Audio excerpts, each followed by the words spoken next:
大家好，欢迎来到 Money Life 美股频道，我是 Ace。上周 Ace 出了一期视频，为大家详细的解读 SpaceX S1招股书里面的数据，用很多图形呈现给了大家公司的营收、盈利能力、资本支出等等等等。还没有看的朋友可以先去回看一下。那么本期视频呢，我们重点来讲估值以及该不该投资 SpaceX。刚好今天早上我看到新闻说，SpaceX 的 IPO 定价已经确定为135元每股，也就是对应之前传言的1.75万亿的市值。同时呢，诚信公司这家大家都知道的调研机构，他们覆盖了对于 SpaceX 的研究，说我们认为 SpaceX 的公允价值估算就值7800亿美元。这和 IPO 1.75万亿的定价相差甚远，到底值不值呢？Ace 会在本期视频详细说出我的看法。欢迎大家通过我视频下方的 Ace 的个人导航网页找到我所有的社交媒体和会员平台，包括 YouTube、Patreon、哔哩哔哩和 Twitter。同时呢，大家也可以通过个人投资工具免费查看我的个人持仓。然后在下方，如果大家有需求，欢迎通过我的链接开通富途 Momo 以及 OKX。如果大家想要通过 Patreon 加入我的会员社群，Ace 今天开通了一个首月或者首年20%的折扣，庆祝 SpaceX 即将上市，希望有更多的朋友加入 Ace 的会员社群。折扣码 SpaceX 或者直接进入我的 Patreon 会员链接就可以自动享受折扣，感谢大家。接下来，Ace 将带领大家从几个不同的维度去看待 SpaceX 到底贵不贵、值不值得投资这个问题。那么，第一个重要的维度就是 SpaceX 的护城河如何。那么这张图片展示了 SpaceX 它从创立以来到现在的关键里程碑。2002年创立，今年2026年，短短20年的时间，SpaceX 创造了在过去100年都没有人能够创造的航空航天奇迹。它的主要业务包括 Space 航天、星链，也就是它所谓的 connectivity，实际上就是 Starlink 为主的通讯业务，以及 AI 3条主线共同发力，它们形成了很好的互补以及内循环。接下来，Ace 为大家列举3家公司，并且告诉大家为什么这3家公司在业内护城河已经被公认为极高了，但是和 SpaceX 在业内的护城河比，他们依然低一头。第一家公司，我们来看英伟达。英伟达是卖芯片的王者，它的硬件、软件产业链结合得很好。可是呢，后面还有 AMD，AMD 之后还有其他卖芯片的玩家。而 SpaceX 它和第2名蓝色起源的差距远大于英伟达和 AMD 的差距。不管是能力还是市占率，SpaceX 目前在航天航空产业的领先地位远高于其他任何产业的垄断霸权地位。下面一家公司阿斯麦，它是芯片制造设备的绝对龙头。它所制造的光刻机没有任何一家其他公司能够生产，可能开个玩笑，连外星人都不知道怎么生产。但是和 SpaceX 相比，阿斯麦只能控制如何去生产光刻机，不能控制下游如何去利用光刻机以及光刻机的规模。而 SpaceX 则完全不同，它能够控制自己火箭的生产，也能够控制自己火箭和卫星的应用。比如说，早前主要的火箭发射任务是用于星链，之后主要的火箭发射任务会用于太空算力卫星，而且整个太空应用的想象力非常的广。我觉得 SpaceX 能够控制自己的卫星制造、火箭制造，也能够控制自己的应用端，所以它的产业链整合这个护城河远强于阿斯麦。第3个例子是卖达芬奇手术机器人的 ISRG，它在手术机器人领域是绝对的王者，但可惜的是，整个手术机器人市场它的 Total Addressable Market（TAM） 太小了。相比较之下，SpaceX 它的 Total Addressable Markets 要大得多。待会儿我会为大家呈现 SpaceX 在招股书里面所陈述的自己的 TAM 到底有多大，非常的夸张。所以从 Total Addressable Markets 这个角度去看，SpaceX 的护城河要比 ISRG 高得多。以上呢，我用3家公司作为例子，告诉大家，在我眼里，SpaceX 的护城河又高又宽，没有任何一家公司能够比得上它。如果有如此高的护城河，它就值得高估值、高溢价。聊完了护城河，我们来聊领导力。那么为大家展示的是这张在上次 SpaceX 招股书分析中展示过的 SpaceX 股东有谁的名单。其中最显眼、最重要的就是那个男人 Elon Musk 马斯克。目前他的 A 类股、B 类股总额占到整个 SpaceX 股份的接近一半，投票权占到85%。我作为 Elon Musk 的死忠粉，我是非常开心的，因为我非常愿意看到 Elon Musk 完全绝对控股这家公司。这家公司未来的命运在 Elon Musk 掌握之下，我认为是非常光明的。如果屏幕前的你们对 Elon Musk 没有那么有好感，没有那么有信心，这反而可能是你不投资 SpaceX 的原因。对我而言，这是一个优点。聊了护城河，聊了领导力，接下来我直接为大家展示根据$135每股1.75万亿总市值的定价 ，SpaceX 这家公司它的股价市值对照表以及预估的市销率。从市销率，我们可以和其他太空公司进行对比。那么 IPO 定价135，预计 IPO 筹集资金规模750亿，预计发行新股5.56亿股，加上目前的125.2亿股，上市时的总股数会来到130.8亿股。那么对应右边股价市值表格，135 IPO 价格对应市值1.75万亿，150的价格对应市值接近2万亿。190的价格会对应市值2.5万亿，而230的价格会对应市值3万亿。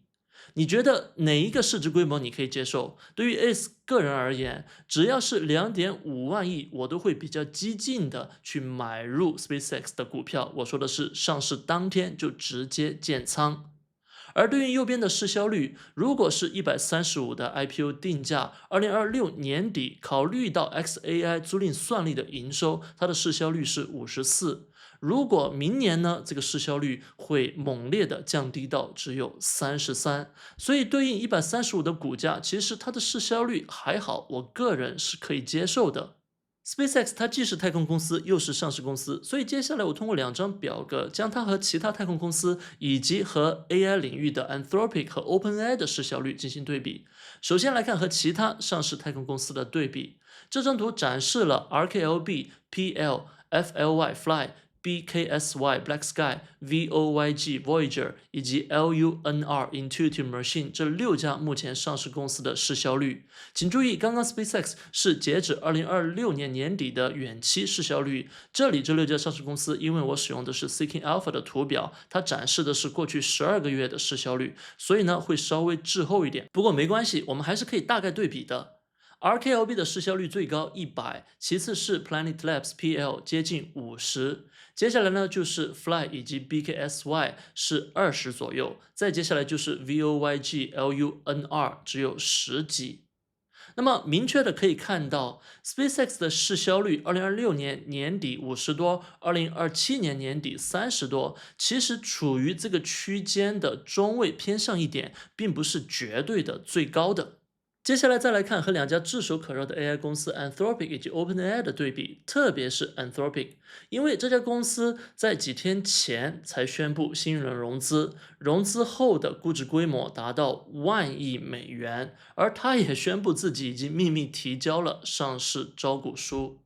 假设 Anthropic 现在的估值就是1万亿，而现在6月份它的这个 ARR， 也就是未来12个月的营收已经达到了500亿，那么1万除以500，大约就是20倍的市销率。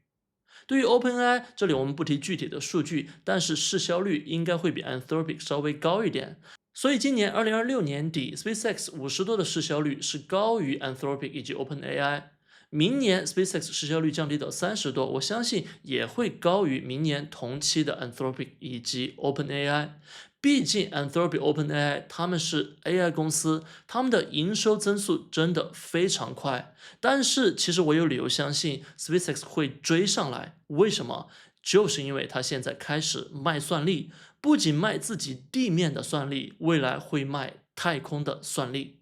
总结前面两张图，SpaceX 和太空公司比，它的市销率还好，甚至可以说优秀。但是它和纯血 Anthropic、OpenAI 这种 AI 公司比，它的市销率不行，别人的市销率只有它的一半，所以 SpaceX 偏贵了。那么顺着这个话题，我们再来看一下 SpaceX 在过去3年、4年它的营收细分以及对应的毛利、经营利润率。可以看到，我们重点关注的是蓝色以及白色两条柱子。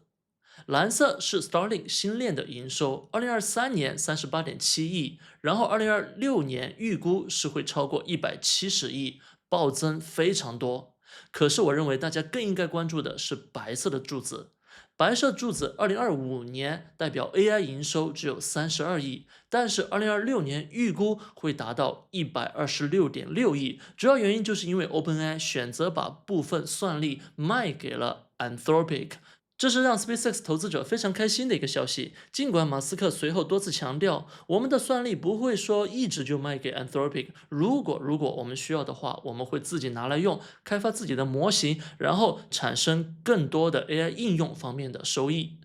要聊未来，我们就来看 SpaceX 招股书中给大家的 TAM 的大饼，我们未来的市场有多大？直接看下方 ，Space 火箭发射业务是3700亿美金 ，Connectivity 也就是星链相关的卫星通讯业务高达1.6万亿美金，而 AI 呢，这个数字直接爆炸了，26.5万亿美金。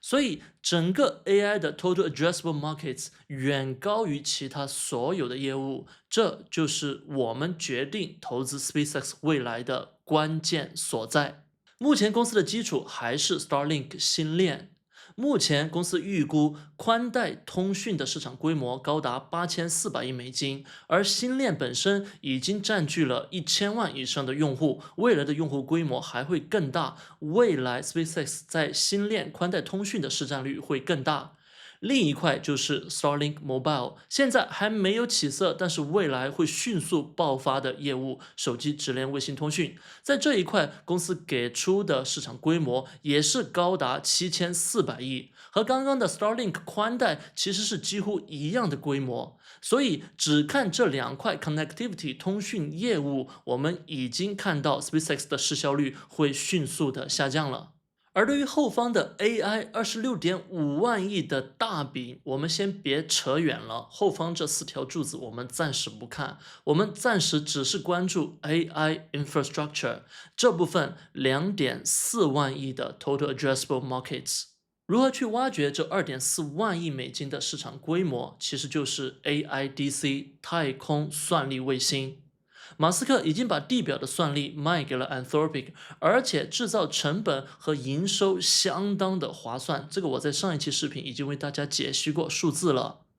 而在这笔交易之后，马斯克本人以及 xAI 都官方发推说，我们接下来很快会发布 AIDC 太空算力卫星的设计细节，而且我大胆的猜测，在细节发布之后 ，SpaceX 很有可能就会陆续宣布自己和其他科技公司的算力租赁合约。那么这个算力是太空算力，就好像在地表，像 Nebius 以及 CoreWeave 这样的 New Cloud 星云企业，他们和科技巨头 Meta、亚马逊、谷歌等签立的大型的长期的算力租赁一样的合同。这些合同是不是好事？当然是好事。如果这些新闻后面陆续爆出来，对于 SpaceX 的股价肯定也是利好的。以上的内容 Ace 简单为大家阐述了 SpaceX 它的护城河、它的领导力、它的估值、规模以及未来的潜力。但凡屏幕前的你们有任何一点不相信、保有怀疑，请慎重在 IPO 上市第一天去买入，因为现在市场上确实有很多的言论说，为什么要在 IPO 第一天就买？不是蠢吗？不可以等热潮退去之后，甚至跌破 IPO 定价再去投资吗？我觉得每个人有自己的看法，对于 Ace 而言，我会非常确定且完全接受自己在 IPO 当天买入，哪怕跌破也无所谓，我有自己的计划，我有自己的长期的 conviction。根据 Fred 端这位博主他的分析，我在 Twitter 发文 SpaceX IPO 之后几周的供应与需求。基本上，上市前5个交易日，被动指数基金的买入量可能相当于自由流通盘的7%到10%，而第5到第15个交易日累积这部分流通盘的需求可能是17%到25%，也就意味着在上市前2周内，可以说股票是供不应求，且有指数被动盘的买入可能会形成一些挤压。而且还有潜在利好，如果 SpaceX 很快被纳入标普500指数以及纳斯达克100指数，会掀起第2波被动买盘。对于我而言，我不愿意等它 IPO 再拉高、再拉高、再 FOMO 再去买，我宁愿 IPO 第一天就去买。怎么买呢？这个我在早前也分享过了。我会根据到时候市场开盘的价格去决定。如果市值2.5万亿以下，我会采用比较激进的首次买入20%左右；如果2.5到3万亿，我会买入15%；如果3万亿以上，首次建仓买入只会有10%。那么这3种方法、3种情境对应的后续加减仓也不同，大家可以看一下我过去几天发布的周末复盘与推演视频，里面有详细的阐述。